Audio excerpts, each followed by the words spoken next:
with the Father, the Son, and the Holy Spirit. Amen. We said last time that these last 2 weeks of the Coptic calendar, the Church arranged to talk to us about the end of the year and the end of the world and the end of our lives. It is a reminder for all of us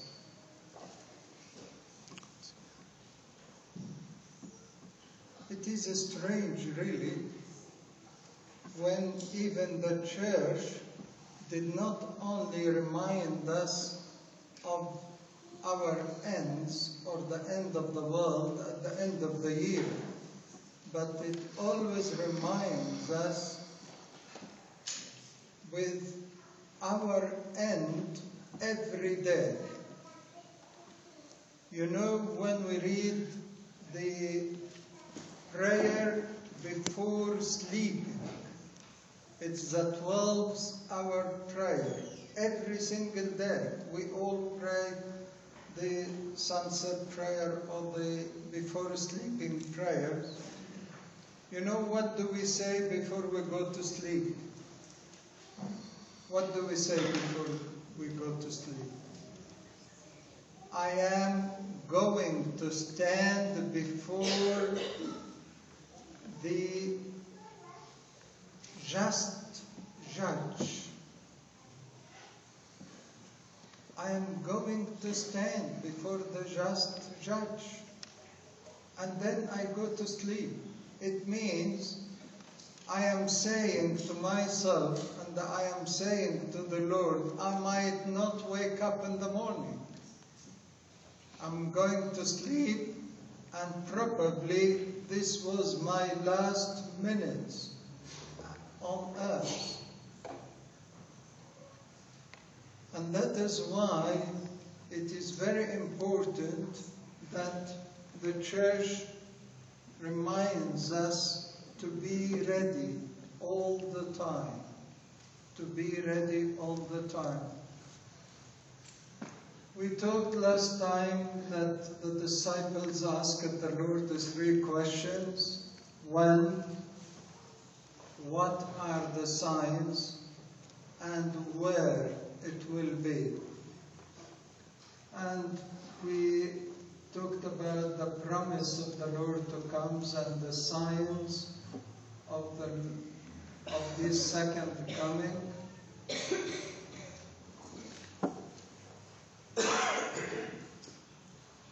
And today I want to talk to you about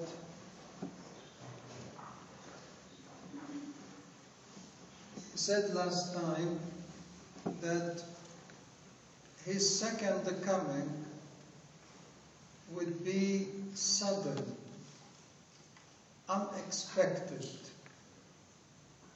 It is like lightning. You never expect when it comes. And as well, it says it is like labor pains, to express no mother would expect when the labor pains start, but when they do start, it's a painful process, but the end of it is very glorious and happy time when she had her birth or give birth to her child. And it is true, when the second coming will come, it is our new birth to heaven. New birth to heaven. It is a new life that we are waiting for. It is as well as the Bible told us it is as in the days of Noah. Noah stayed 120 years preparing the ark. Everyone was making fun of him. And they took him lightly. But it turned to be true. It turned to be serious. And everyone was inside the ark being saved. Everyone outside of the ark was not saved. Everyone believed being saved. Everyone did not believe was not saved.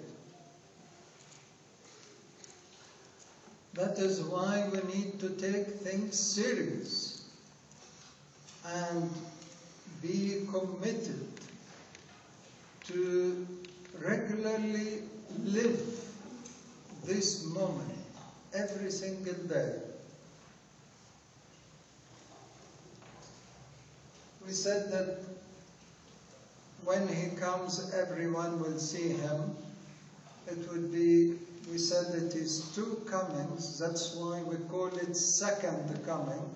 When the first coming, when he came to our world in the flesh as Jesus Christ. And there are two births for the Lord. The birth from the Father, which is the divine nature of the Lord, and his birth in the flesh. This is not its time now. But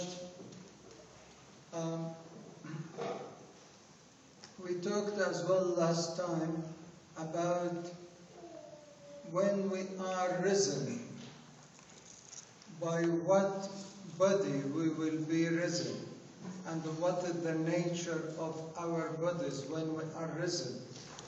And we said in the last time that we have been implanted in corruption, but we will be risen in incorruption. We will be implanted in humility, but we will be risen in glory. We have been implanted in weakness, but we will be risen in power. We have been implanted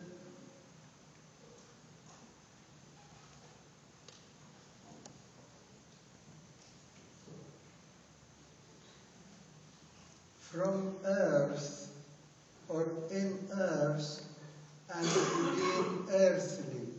But when we are risen, we will be risen in the spirit, and we will be heavenly.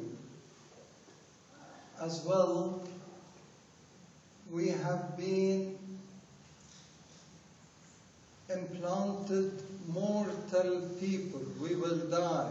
But when we are risen, we will never die anymore. We will be immortal. And as well, we will be in the flesh weak and sinners. And when we are risen, we will be in victory, and we will no more know the sin. There will be no sins in heaven. That is about the resurrection. But today specifically, I wanted to talk to you about how to be ready. We talked about it concisely last week, but today we will want to examine it a little bit more. Number one, to be ready for the second coming, you need to be serious. You don't take things lightly. You don't take things superficially. We want you to know more about heaven, know more about eternity, read more, know more, and be ready. How much do you prepare for an exam? How much would you prepare for your profession? How much would you prepare for a new home you move to? But how much should you prepare for the eternity, for the everlasting life? That should take all our attention. That should take all our efforts, because without having that hope, without having that great promise, our life would be miserable. Our life would be miserable. Would be the most miserable people, because we didn't live like the world and we have nothing else to get after we leave. But the whole of our lives on earth is a preparation for this minute when we go up to heaven. So we need to be serious. That is the first thing. And the Lord as well. To be serious, you have to express it. You have to express it in your life. How would you express being serious about your eternity? The Lord said, watch and pray. Watch and pray. Watch means to keep awake, to keep alert, being alert, to be always observant. Take cautious that you might lose your eternity. Make your day is a day you spare for yourself something in heaven. People work to get money. People study to succeed in an exam. But ask yourself every single day, what did I do today to keep for myself in our eternity? The Lord told us that in that day, when we are risen, when it is the last judgment, everyone will give an account about what? About our deeds, about our lives. The only thing which will follow you in heaven are your deeds. So ask yourself, what sort of deeds did I do today which will be kept for me in heaven? Which will justify me to live forever with the Lord?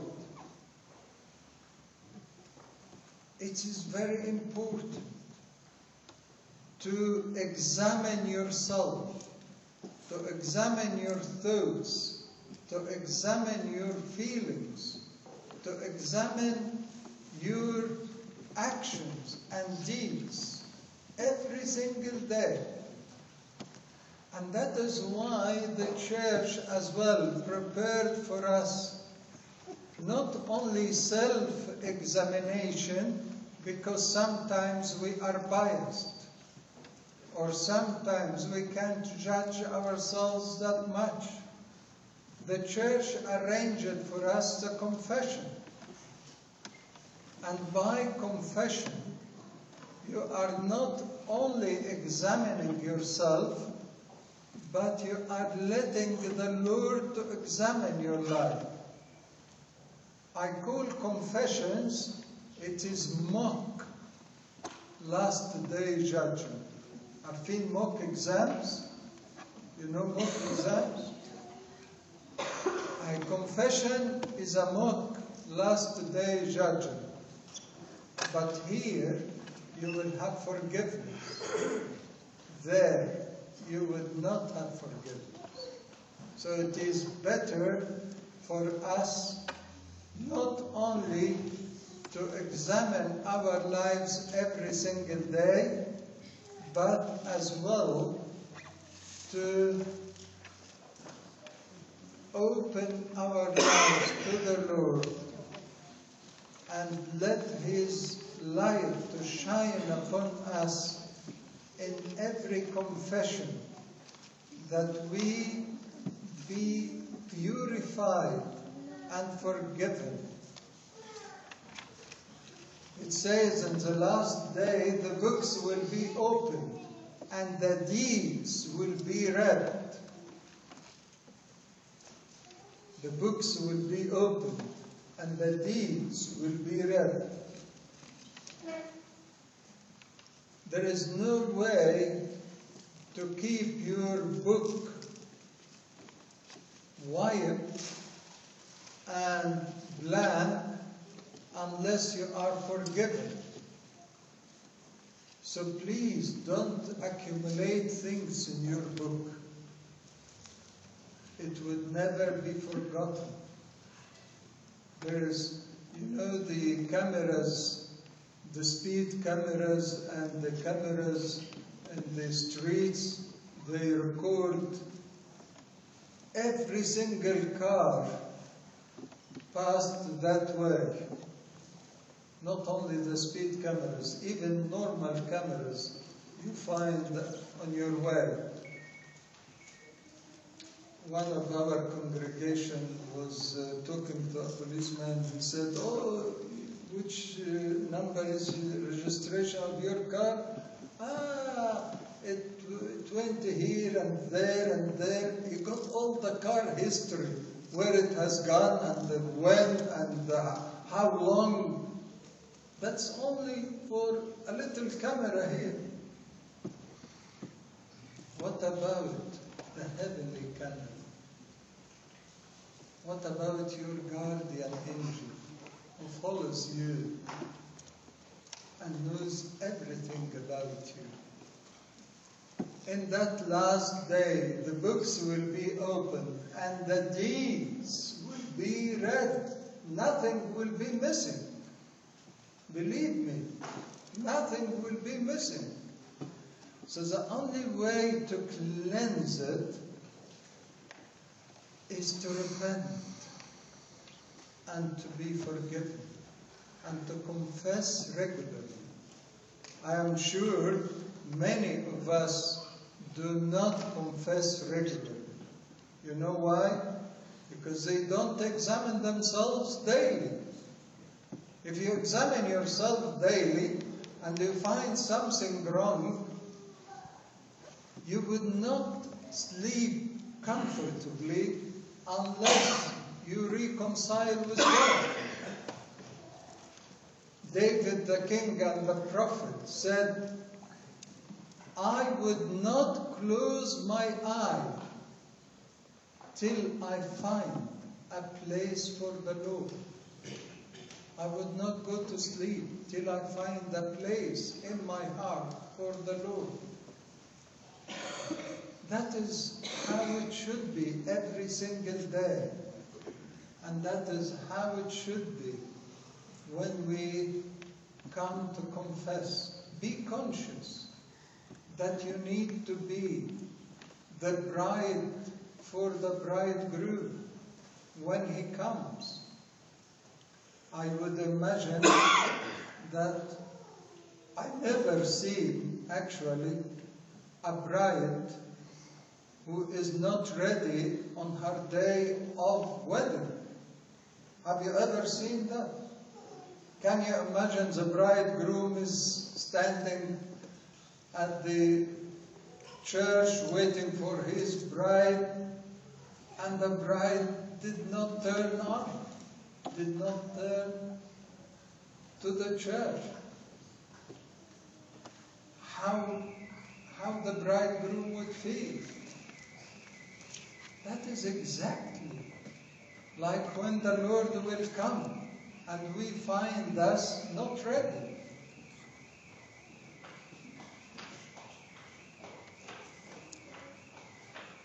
Watch and pray. The third thing the Lord have told us is wait and endure the difficult time patiently, with patience. Patience makes us perfect, lacking nothing. Don't panic. In these last days, you should not panic. So many people today in Egypt are panicking.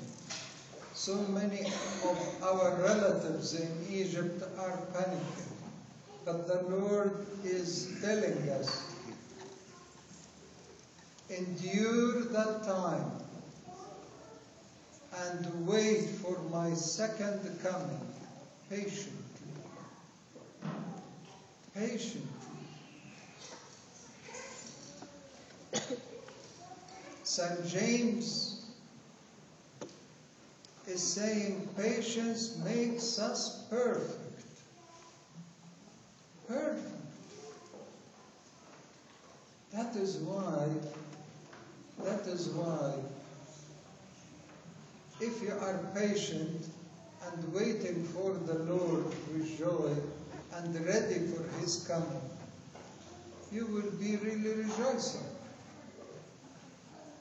You will not really be burdened by anything else.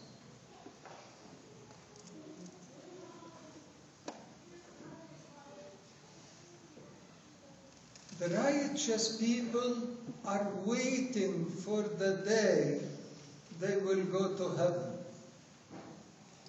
are actually wishing and wanting that day sooner more than later.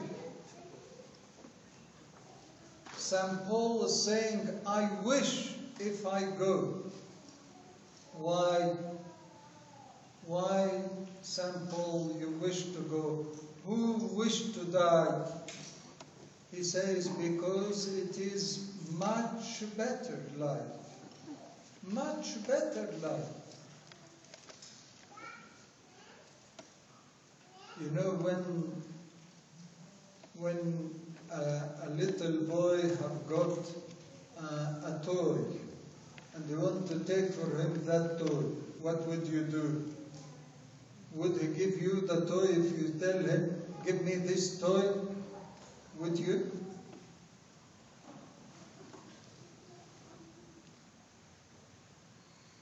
I don't think so. Unless you give him a bigger toy. So unless heaven is much more glorious than earth, is much more better than earth, we wouldn't really want to go. So that is why when people realize how heaven is much better, they wish to go. They would rather to go more than to stay here.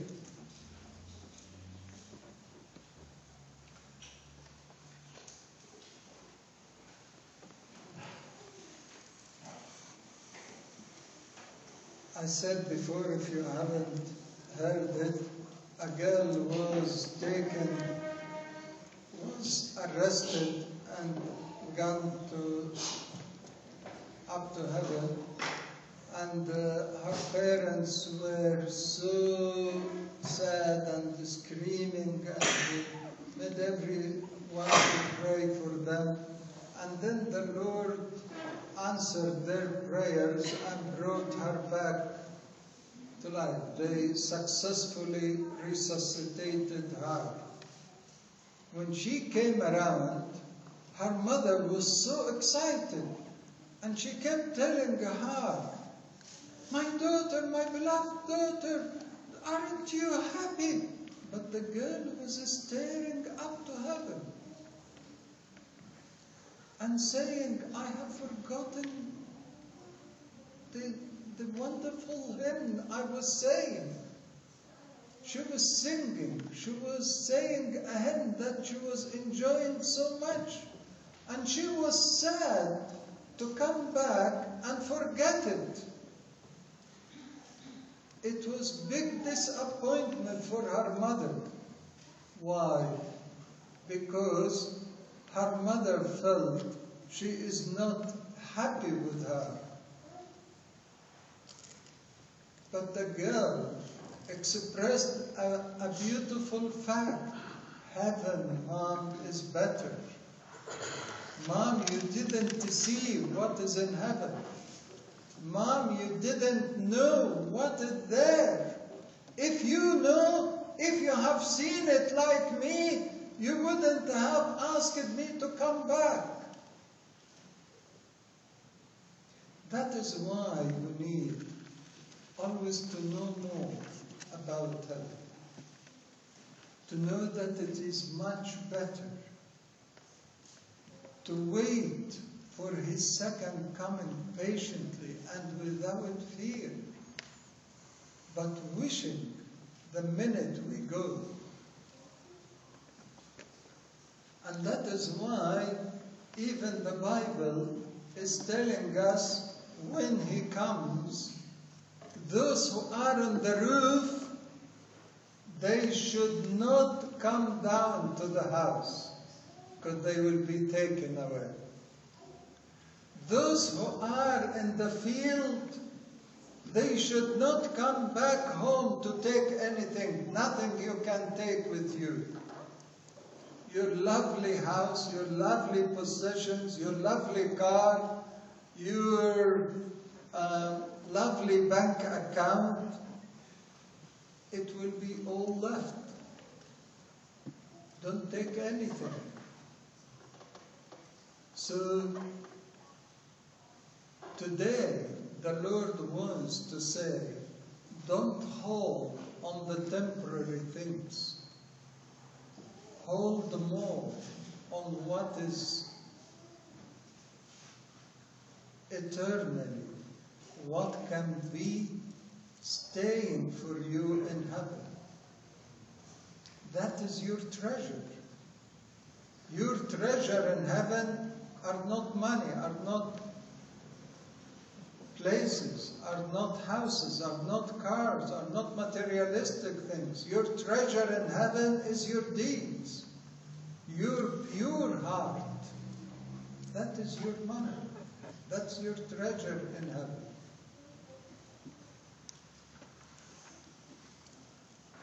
And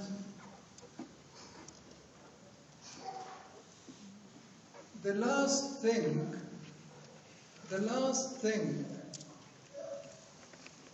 I wanted you today to notice very much. It says in the Bible, judge not the others, so that you will not be judged. Because with the same measure you use, it will be measured for you too. Can you imagine? Can you imagine? It is with the same measure you treat the others, you will be treated in heaven.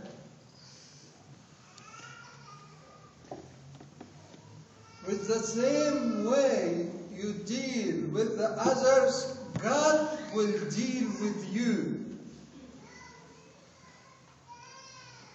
If you love the others, you will find the Lord will deal with you in love. If you are harsh with the others, the day of judgment will be for you horrible, will be harsh. If you hate the others, you will find no mercy and love there. That is why in the fasting song in the church, we say, "Tuba lil-Rahama la'annahum yurhamun." Blessed are those who have mercy upon the others, because they will have mercy from God. So be always loving, generous. You are forgiven, because it is not that because you are good.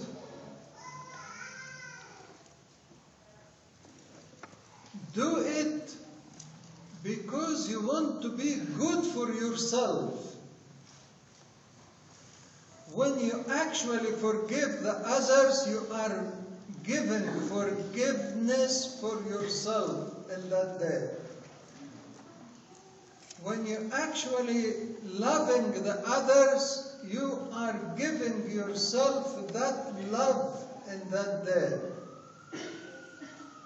When you are merciful for the others and generous to the others, you are giving yourself this generosity and this kindness.